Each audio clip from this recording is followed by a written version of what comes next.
বিভিন্ন দাবিতে সচিবালয় ঘেরাওয়ের জেরে শিক্ষার্থীদের সঙ্গে সংঘর্ষের পর আর কাজে ফেরেনি অনেক আনসার সদস্য।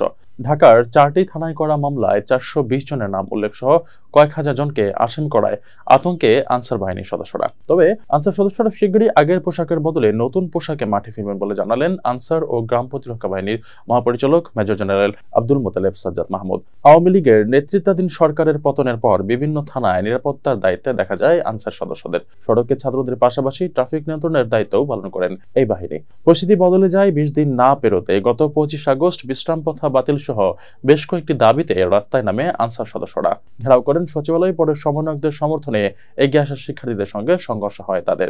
এই ঘটনার পর থেকেই হতাশা ও আতঙ্কে বাহিনীর সদস্যরা। রাজধানীর তোপখানা মেট্রো রেল স্টেশনের প্রবেশমুখে যাত্রী সেবায় ব্যস্ত এক আনসার সদস্য সিভিল পোশাকে পালন করছেন দায়িত্ব। তিনি বলেন, ডিপার্টমেন্টের মানসম্মান ক্ষুণ্ণ হয়ে গেছে। এতদিন ধরে চাকরি করে এখন আমরা নিরুপায়।